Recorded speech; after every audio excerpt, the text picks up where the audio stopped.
अगर एक सुई सेकंड की भी नीचे जा रही है ना, तो वो तेरी जिंदगी का एक सेकंड चुरा रही है। ये दोबारा लौट के नहीं आना है, दोबारा लौट के नहीं आना। कह रहा कि मेरा शुक्र है अल्लाह का, मैं 61 साल का हो गया, मेरे बेटे ने मेरा बर्थडे मनाया है, और बूढ़े गैरत कर, अब तो मौत का वक्त करीब आ चुका है, शर्म आनी चाहिए। 61 साल पे हम इतरा रहे हैं, अपनी बुजुर्गी के गीत गाया करते हैं, देखो जी गाँव में सबसे बड़ा मैं हूँ, अब मेरी उम्र का कोई नहीं रह गया है। ये बैठ के चौराहों पे बातें ना कर। अगर तुझे ख्याल आ गया है कि तेरी जिंदगी के 70 साल गुजर गए हैं, तो सुन, आज ही से रात की तन्हाई में मुसल्ले बिछाने शुरू कर दे, रातों को रोना शुरू कर दे। जो 60 साल नाफरमानी में गुजार दिए हैं, अल्लाह को नाराज करके गुजार दिए हैं, तेरा रब्बे करीम आवाज दे के कह रहा है, या अय्युहल इंसानु मा गर्रका बिरब्बिकल करीम, ए इंसान तेरे करीम रब से तुझको किस चीज ने दूर कर दिया है। आप पलट के हमारी चौखट पे आ जा, मालिक मिलेगा क्या? का तूने 60 साल नाफरमानी में गुजार दिए, हमें नहीं मनाया है, हमें नाराज करता रहा, लेकिन हमारे कर्म पे कर्म तो देख, तूने हमारी नाफरमानियां की, हमने तुम्हें रोटी फिर भी खिलाई, तुमने नाफरमानियां की, हमने तुम्हारे नलों का पानी नहीं सुखाया, तुमने नाफरमानियां की, हमने ऑक्सीजन की कमी नहीं की, तुमने नाफरमानियां की, हमने हवाओं पे पहरे नहीं लगाए, तुमने नाफरमानियां की, हमने धड़कनों पे पाबंदी नहीं लगाई, तुमने नाफरमानियां की, हमने सांसें नहीं रोकी। मालिक अब बता चाहता क्या है? हम समझौता करना चाहते हैं, बता कीमत क्या लेगा? आवाज आती है, मैं तुझसे 60 सालों के गुनाह के बदले में 60 साल की तौबा नहीं मांग रहा हूँ, 60 साल के सजदे नहीं। आ इतना कर ले, तू एक रात मुझे रो के दिखा दे, मैं उसी घड़ी में तुझे माफ करके दिखा दूं। क्या बात है, सुभान अल्लाह, सुभान अल्लाह, जिंदाबाद। आती हम तो माइल व करम है, कोई साइल ही नहीं, राह दिखलाए किसे रबे मंजिल ही नहीं। पानी था नहीं, जंगल में फंस गए, अल्लाह वाले थे, जब पानी नहीं मिला तयम्मुम किया, सजदे में सर रखा, कहने लगे मालिक मुझे हिदायत अता फरमा, फंस गया हूं जंगल में। अल्लाह ने रहनुमाई की अपने करम से, और वो जंगल से निकल के आ गए। प्यास बड़ी शिद्दत की लगी थी, उधर असर का वक्त हो रहा था। थके तो नहीं है ना अभी आप? नहीं थके ना? कौन सा वक्त हो रहा था?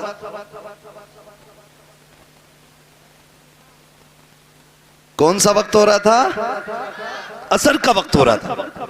आए, बस्ती देखी, दिल खुश हो गया कि लगता है यहां पानी मिल जाएगा। बस्ती में गए, कुआं था, लेकिन करीब पहुंचे ना तो कुआं भी था, पानी भी था, लेकिन डोल रस्सी, डोल रस्सी। सारे बोले तो मैं आगे चलूं ना, नहीं थी डोल रस्सी। परेशान हो गए। एक बच्ची खेल रही थी, उसने कहा क्या बात है बाबा जी, चेहरे से अल्लाह वाले लग रहे हो, तुम्हारे सर का मामा बता रहा है कि तुम रब के दोस्त हो, परेशान किस लिए हो? कहने लगे बेटी पानी की जरूरत थी, डोल रस्सी नहीं है। उसने कहा इतने बड़े मौलाना होकर के आप पानी नहीं निकाल पा रहे? उन्होंने कहा बेटी पानी तो निकाल लूं, मगर ये तो पता डोल रस्सी कहाँ है। बच्ची कहने लगी बाबा ठहरो, मैं पानी निकाल देती। बच्ची करीब आई, उसने कुएं में थूका, थूका जैसी पानी किनारे पे आ गया। कहने लगी बाबा वुजू कर लीजिए। हजरत ने वुजू फरमाया और वुजू करने के बाद नमाज अदा की। बच्ची अपने खेल में मसरूफ हो गई। अब आप नमाज से फारिग होके कहते हैं बेटी तुझ पे तो नमाज भी फर्ज नहीं है, 6-7 साल तेरी उम्र है, ज़कात तुझ पे फर्ज नहीं, रोजा तुझ पे फर्ज नहीं, हज तुझ पे फर्ज नहीं, नमाज तुझ पे फर्ज नहीं, कौन सी इबादत ऐसी करती है जिसकी वजह से अल्लाह ने ये तुझे कमाल अता किया है, ये कमाल अता किया। सुने बच्चों के हाथ में मोबाइल देख के सुलाने वालों, उनके हाथों में गाने बजा करके उनका वक्त जाय करने वालों। बच्ची ने कहा था बाबा अपना काम कीजिए, वुजू हो गया कि पानी मिल गया कि चले जाइए। कहा नहीं बेटी बता तो सही नेकी कौन सी की है। बच्ची कहती है बाबा जी मत पूछिएगा। कहते बेटी उस वक्त तक नहीं जाऊंगा जब तक बताओगी नहीं।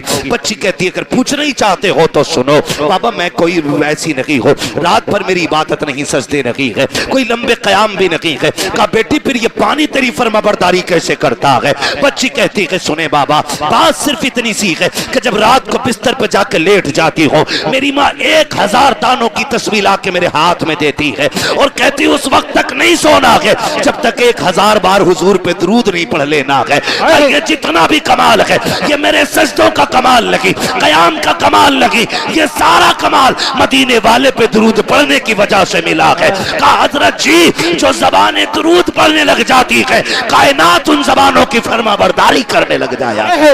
नारे तकबीर, नारे रिसाला, नारे गौसियत, मसलक आला हज़रत अल्लामा मुफ्ती हम्माद रज़ा साईं क़िबला, ख्वाजा का हिंदुस्तान का सुन्नी मुसलमान, नारे हैदरी।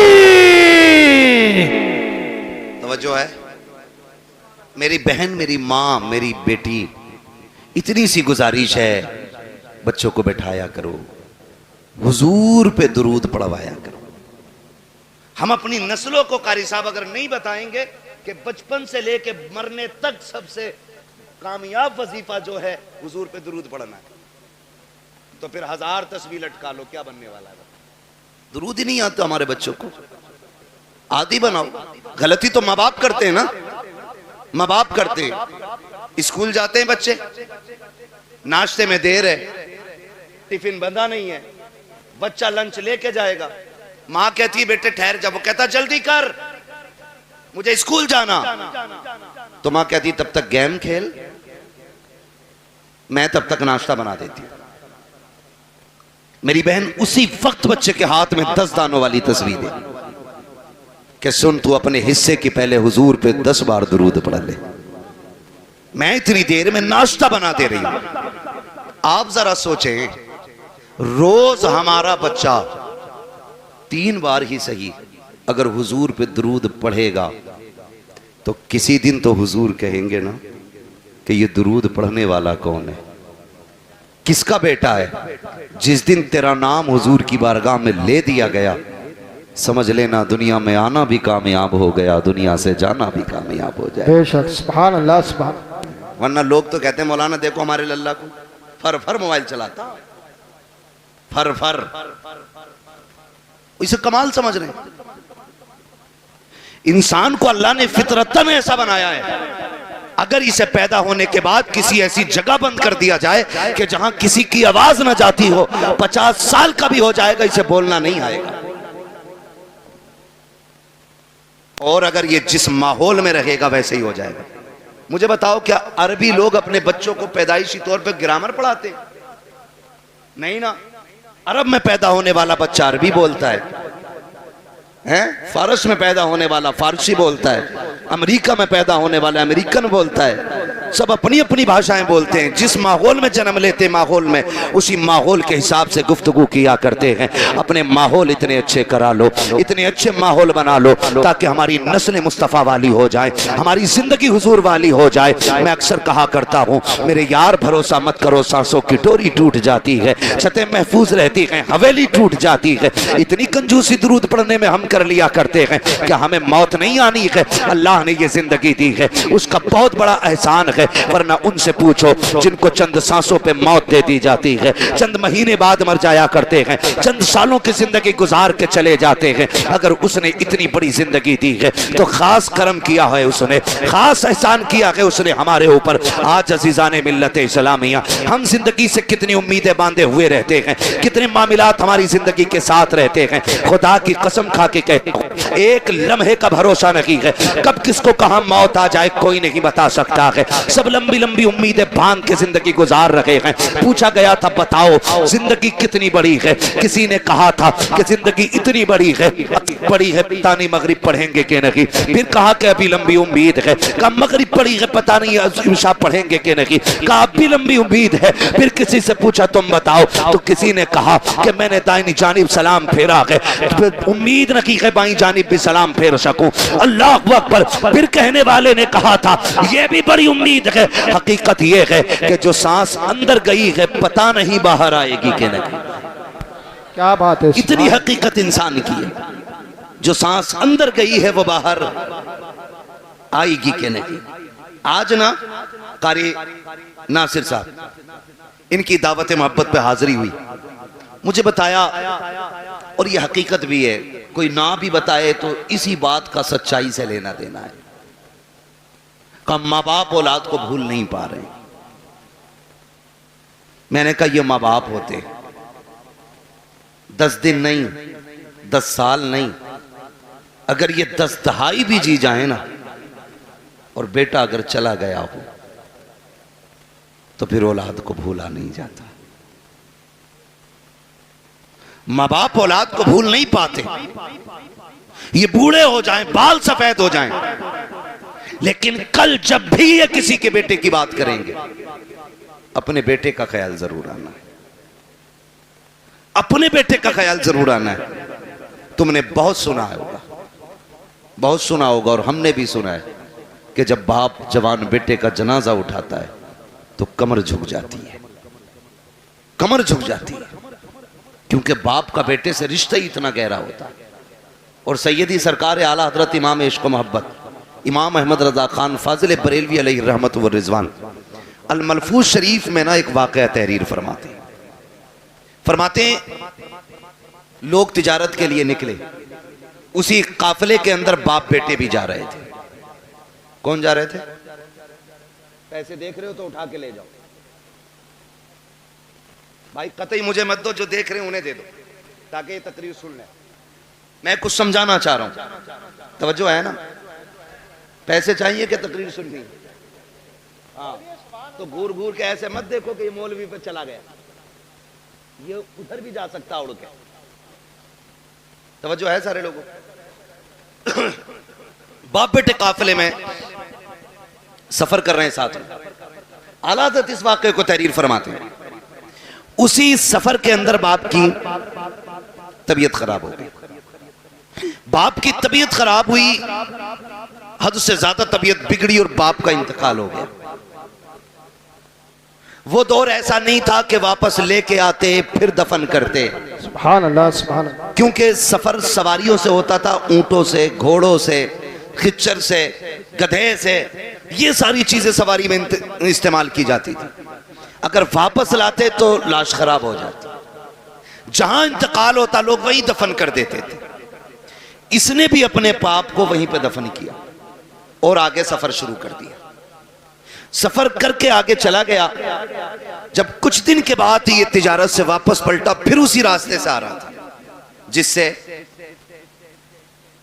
जिससे अल्लाह सलामत रख के तवज्जो से सुन रहे, जिससे गया था। रास्ते में बाप की कब्र पड़ी।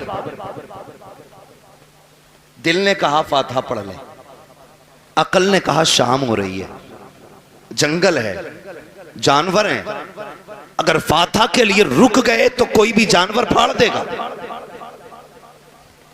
दिल ने कहा बाप है, अकल ने कहा कि जान प्यारी है, जिंदगी रहेगी फिर आके पढ़ लेना।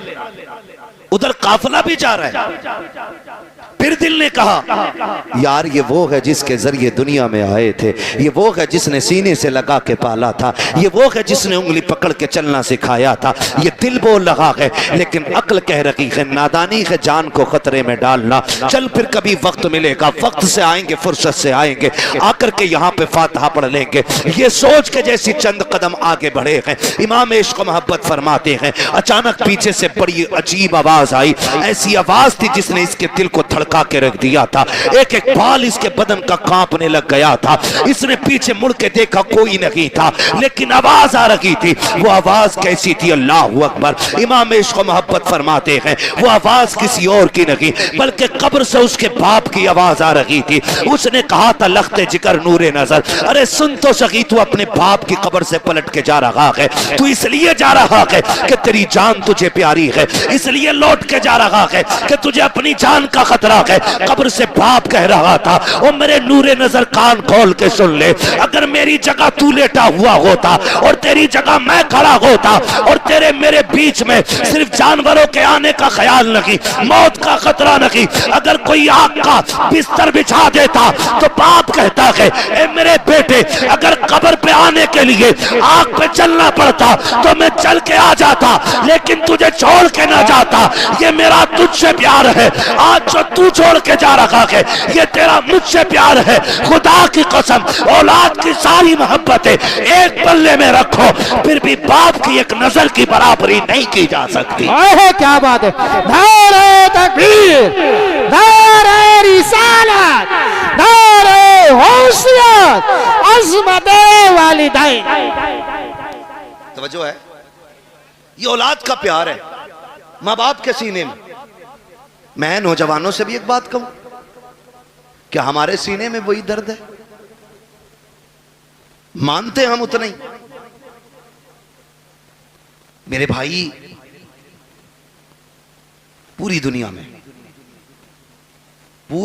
में सच्चा हमदर्द नहीं मिलेगा मां बाप के बगैर।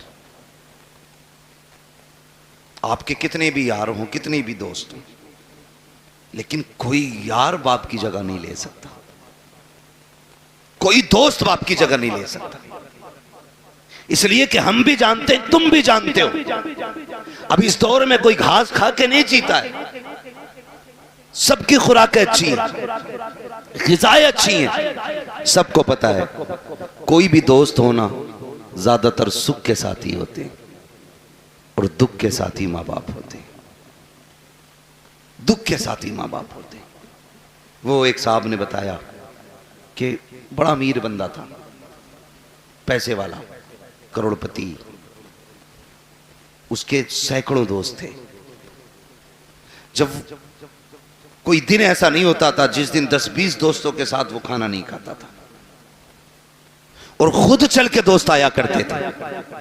लेकिन नविश्ते तकदीर कुछ और ही था। एक्सीडेंट हुआ और रीढ़ की हड्डी टूट गई, हाथ पैरों ने चलना बंद कर दिया, कई नसें डैमेज हो गई, हाथ पैर कब बेकार हो गए, बिस्तर पे पड़ गए। फिर जब उससे मिलने के लिए कोई गया तो उसने कहा कि मैंने दुनिया को बड़े करीब से देख लिया। कहा क्यों? कहा जब मेरे हाथ पैर चलते थे तो कोई दिन ऐसा नहीं था जिस दिन 10-20 दोस्त मुझसे मिलने नहीं आते थे, लेकिन जब से बिस्तर पे आके पड़ा हूं ना तो बीवी भी तलाक लेके चली गई। उसने भी कह दिया जब ये हाथ पैर नहीं चला सकता तो मुझे क्या खिलाएगा। का ये कह के मोहताज के चक्कर में कब तक पड़े रहना है, कौन इसकी गुलामी करेगा, ये कह के बीवी छोड़ के चली गई। एक दो दोस्त के अलावा कोई खैरियत के लिए भी नहीं आया। का सच बता तूने सच्चा किसे पाया? तो उसकी पाईथी की जानिब माँ बैठी थी, उसने नजरें उठा के रो के कहा था, कहता जिस दिन से बिस्तर पे पड़ा हो आज तक सब छोड़ के चले गए हैं, लेकिन मेरी माँ ने मुझे नहीं छोड़ा है। एक एक लम्हे के मेरी माँ मेरे साथ रहती है। का मेरे हाथ काम नहीं करते हैं, लेकिन मेरी माँ अपने हाथों से खिलाती है। मैं चल नहीं पाता हूँ, मेरी जरूरत माँ पूरी करती है। और दोस्तों के लिए माँ बाप को छोड़ने वालों, यारों के लिए माँ बाप को ठुकराने वालों, खुदा की कसम जब दुनिया साथ छोड़ जाती है तब माँ बाप आगे बढ़ के कहते हैं दुख न करना, गम न करना, तू अकेला नहीं है, हर मोड़ पे तेरे साथ तेरी माँ भी खड़ी है, तेरा बाप भी खड़ा है। सुभान अल्लाह, सुभान अल्लाह, जिंदाबाद। ये तेरे सच्चे हमदर्द होते, ये सच्चे हमदर्द होते, इनसे सच्चा मैंने किसी को नहीं पाया। रिश्ते कितने प्यारे, खुदा की कसम अगर बात की जाए तो बड़ा वक्त लगे। बड़े गहरे रिश्ते होते, इतने गहरे रिश्ते। अगर कोई माँ से ये कहे ना मैं तुझे पूरी कायनात की दौलत दूं, अपने बेटे की एक आंख निकाल के दे दे, मां पूरी दुनिया की दौलत के बदले में बेटे की एक आंख नहीं दे सकती, एक कान नहीं दे सकती, एक उंगली मां नहीं दे सकती। वो तुम्हें इतना चाहती है। ये रिश्ते होते हैं, और इन रिश्तों को बाजारों से नहीं खरीदा जा सकता, मार्केट और मंडी से नहीं खरीदा जा सकता। ओ भाई, शुक्र अदा करो जिन्हें अल्लाह ने मां बाप दिए, जिन्हें अल्लाह ने माँ बाप दिए। और माँ बापों से भी गुजारिश है जिन्हें रब ने बेटे दिए हैं वो अल्लाह का शुक्र अदा करें, शुक्र अदा करें। ये भी अल्लाह की बहुत बड़ी नेमत है, बहुत बड़ी नेमत है। आज ना बात बात तो माँ बाप कहते तुझे मरी ले जा,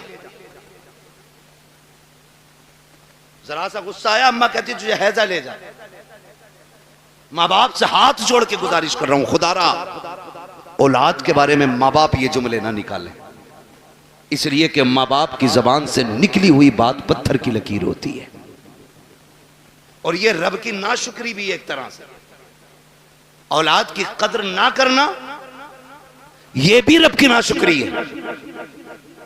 जब आप अपने बेटे को कोसते हैं, गाली देते हैं और कहते हैं तुझे मौत नहीं आ जाती, तेरी जिंदगी से मर जाना बेहतर था, तो जानते हो रब की रहमतें कितनी नाराज होती हैं। अपने करीम रब के बारे में सोचा के नहीं, फिर तुम्हें ख्याल क्यों नहीं आता? तुमने अपने बेटे को इसलिए मौत के मुंह में धकेलने की बात की है क्योंकि रब ने तुम्हें 4-4 बेटे दिए हैं। जाओ उनसे पूछो जिनके घर में एक चिराग जलाने वाला नहीं है, कौन सी चौखट पे जाके भीख नहीं मांगते हैं, किसके दरवाजे पे जाके हाथ नहीं फैला रहे हैं। अगर कोई ये कह देता है वली तो वली, यहां तक मैंने देखा है अगर ये कोई कह दे कि फला नदी पे जाके मीठा डाल आओ अल्लाह बेटा देगा, तो ये शरीयत तरीका सब भूल जाते हैं।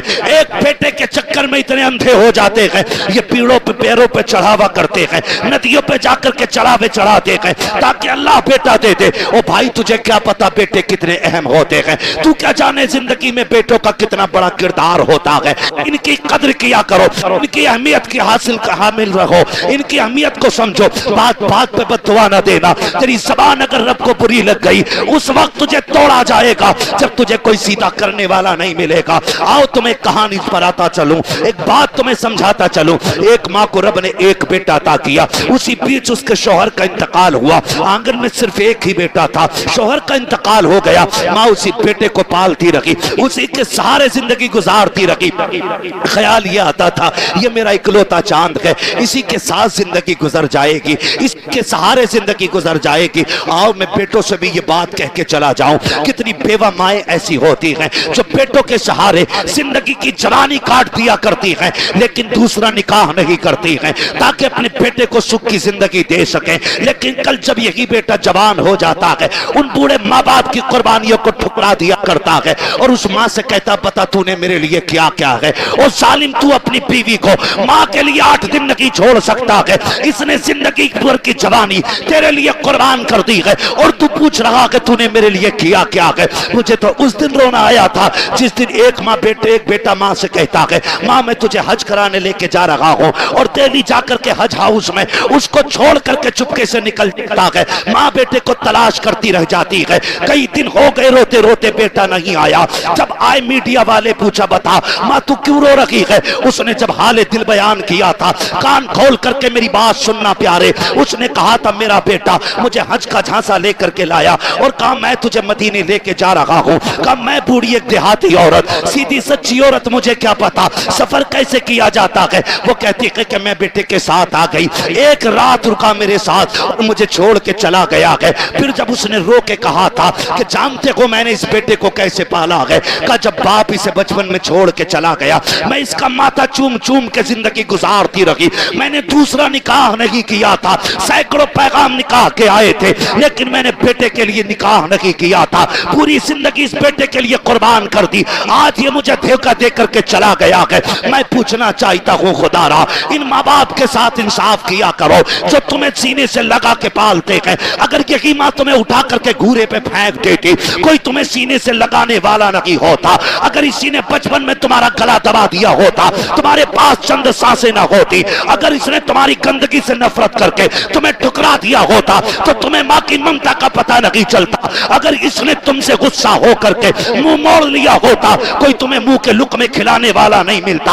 आज जो जवानी की दहलीज पे कदम रखा है ये इसी माँ की कुर्बानियों का नतीजा है, इसी बाप के रज्जगों का नतीजा है, इसी ने दर दर की खाक छानी है तब तुझे जवानी मिली है। और तुम्हें खुदा का वास्ता अगर माँ बाप तुमसे प्यार करते हैं, तुम्हें मशक्कत से पाला है, उनकी इज्जत किया करो, उनकी कदर किया करो। उस खातून को अल्लाह ने बेटा अता किया लेकिन जानते हो जब बच्चे के बचपन के कुछ साल गुजरे गए, एक दिन कोई बच्चे से गलती हो गई, बच्चे ने कोई चीज का नुकसान कर दिया, माँ ने गुस्से में कह दिया था तुझे मौत क्यों नहीं आ जाती है।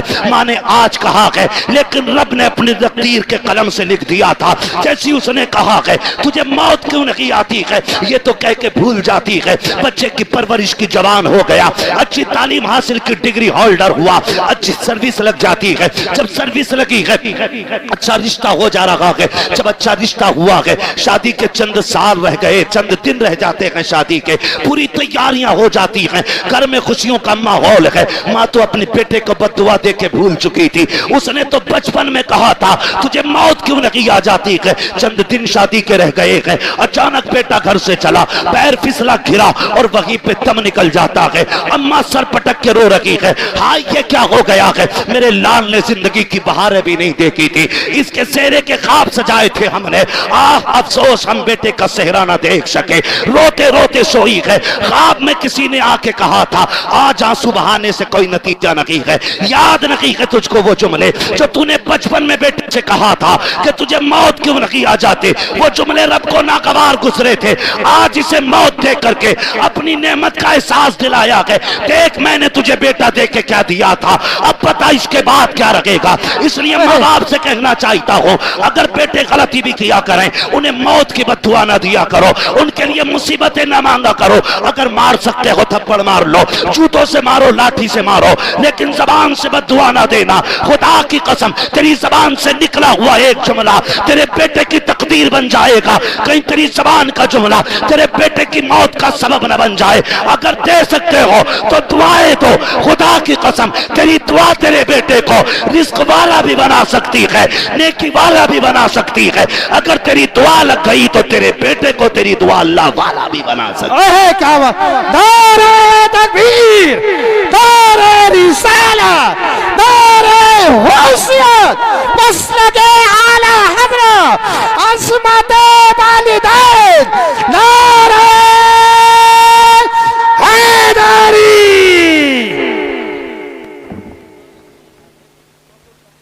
तवज्जो है सारे लोगों, चलूं आगे भी 10 मिनट बाकी हैं, जरा कहते हैं या रसूल अल्लाह।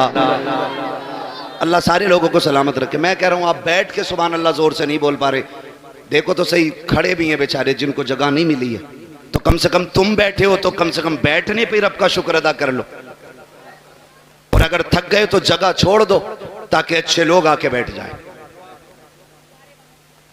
तैयार हैं? जरा बोलें सुभान अल्लाह। पीछे वाले भी कहते हैं जरा या रसूल अल्लाह। बेटों से भी एक गुजारिश है,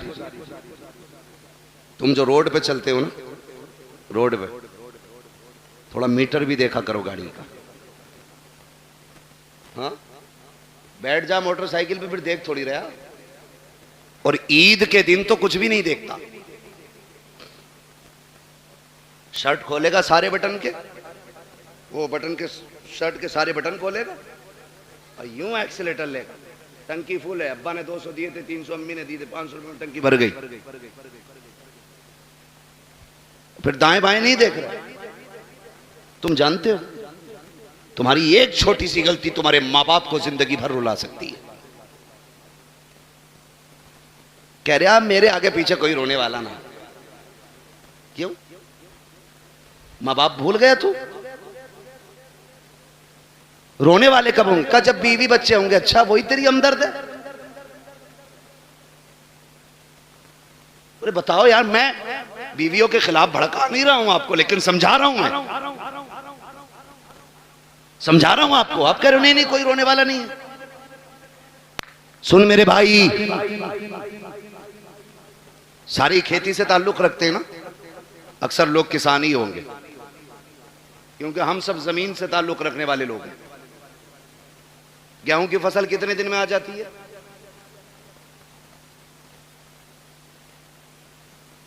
छह महीने खड़ा रहेगा गेहूं। बहुत पक्के किसान लग रहे हो यार तुम। देखिए अब यहां मुझे गेहूं के बीज का प्रचार नहीं करना है। मोटी सी बात, धान अब तो 90, 60 दिन में भी आ जाते हैं ना कुछ धान। खरार वाले साटा जिसे कह मैं कै दिन में आ जा 61 दिन हो जाए 65 मशहूर तो 60 सही है। ठीक है, अपने हालत से भले ही मत काटो 90 दिन। ठीक है जी। एक किसान धान लगाता है ना, धान एक एक पेड़ को दिलो जान से पालता है। पालता है कि नहीं? देखा ना बेटे, कभी कभी हम किसी के खेत में गुजर जाएं, किसी का एक पेड़ टूट जाए तो वो लट लेके घर तक आता। तेरे लल्ला ने मेरे खेत में पैर रखा ही कैसे? और वो उसका आना गलत नहीं है, हक है उसका, मालिक है वो अपनी खेती का। आप होते कौन हो किसी का नुकसान करने वाले? और कई बार इतने ठलुए लोग होते हैं, मेड़ पे चल जाना, मेड़ पे तो धोरे के धान छोड़ता ही नहीं, ऐसा मारा मुट्ठी भर के सूता है ना, टूंग रिया। ये बता, तू पूरा दिन टूंगता रहे तेरा पेट भर जाएगा? जिसका नुकसान किया है वो गुनाह और उठा लिया तूने, तुझे तो कोई फायदा नहीं हुआ, अलबत्ता नुकसान। मेरे बच्चों कान खोल के सुनो बहुत गौर से। किसान एक धान लगाता है तो 60 दिन से कितनी उम्मीदें बांधता है। फसल आएगी, काटेंगे हम, झाड़ेंगे हम, फिर उससे बेच के पैसा लेंगे, पैसे से जरूरतें पूरी करेंगे, बहुत उम्मीदें लगी होती हैं। जरा सोच, अगर एक किसान 60 दिन में आने वाली फसल से इतना प्यार करता है तो बाप 25 साल में तैयार होने वाले बेटे से कितना प्यार करता होगा। खुद अंदाजा लगाइए। अगर 60 दिन में आने वाला पेड़ तुम पैर रख दो तो किसान का कलेजा निकल जाता है, जबकि अगले साल फिर 60 दिन में ही आ जाएगा। 90 दिन वाली खेती कर लेगा, धान फिर आ जाएगा। अब सोच तो सही, अगर हर साल के साल आने वाली फसल से हमें इतना प्यार है तो फिर अपनी नस्ल से कितना प्यार होगा।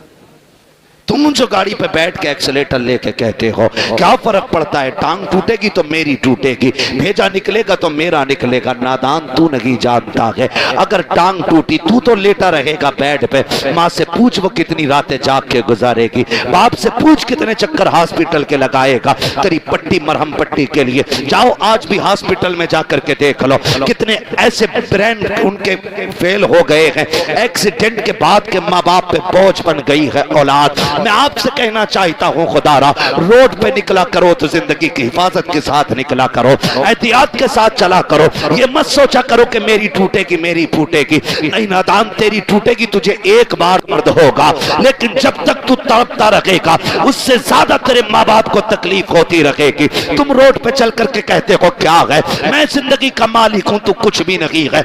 औकात क्या है, हैसियत क्या है, मालिक किसे कहते हैं? ठोकर लगी तम निकल जाता है, फंदा लगा दम निकल जाता है, जरा सी जोर से गिर गए दम निकल जाता है। किस मिल्कियत पे घूम रहे हो? और तुम्हें खुदा का वास्ता अपनी फिक्र करो ना करो, माँ बाप की फिक्र किया करो, उनके लिए शराफत से चला करो। गाड़ी पे जब बैठा करो दुरूद पढ़ के बैठा करो, दुआ पढ़ के बैठा करो। दुआ की बात तो छोड़ो, मेरी कौम को तो बिस्मिल्लाह पढ़ने का भी होश नहीं रहता है।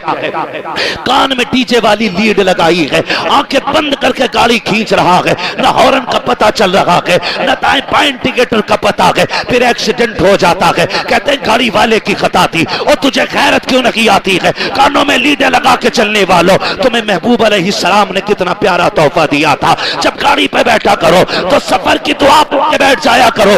आका मिलेगा क्या? का दुआ पढ़ के बैठ, दुनिया घूम के आ जा, खुदा की रहमत है तुझे जर्रा बराबर भी तकलीफ नहीं होने दे सकती। वाह वाह, सुभान अल्लाह सुभान अल्लाह। हाँ, लेकिन रब की रहमतों पे भरोसा ही कितना। वो पहला दौर था, कारी साहब क्या करे, बदली उठ रही है जरी डाल दो, अब तो देखता ही नहीं है 6-6 महीने बादल की तरफ को।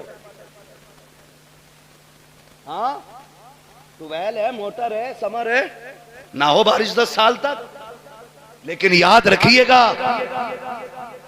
तुम्हारी तदबीर से रिज्क नहीं मिलेगा, रिज्क रब की तकदीर ही से मिलेगा।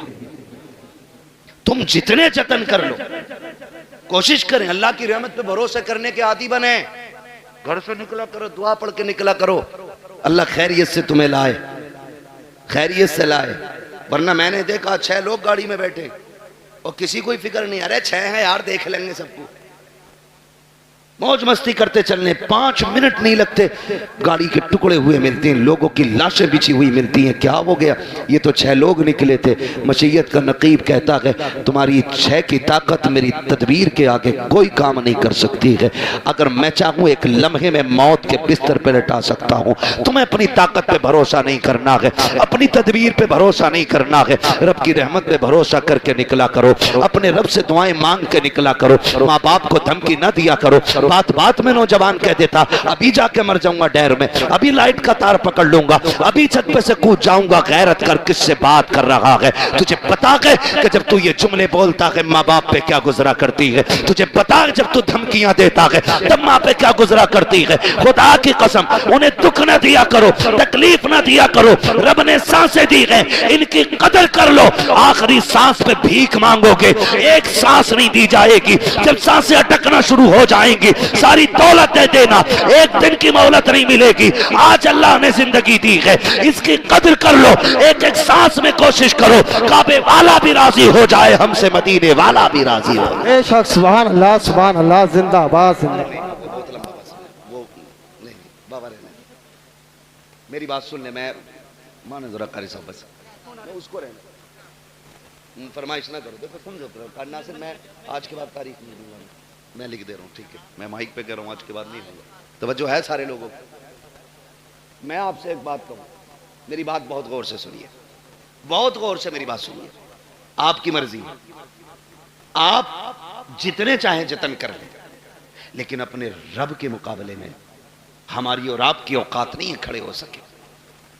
अल्लाह से नहीं लड़ा जा सकता और लड़ भी नहीं सकते, है ना? अल्लाह चाहे तो लफ्ज़ कुन से कायनात को बना सकता है और एक ही इशारे से खत्म कर सकता है, खत्म भी करेगा। मेरा वक्त तो पूरा हुआ है।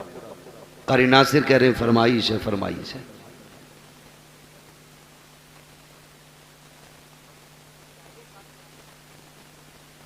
अल्लाह आपको सलामत रखे भाई, बर्दाश्त कर लेंगे 10 मिनट और? मुझे मालूम है मैं पंखों में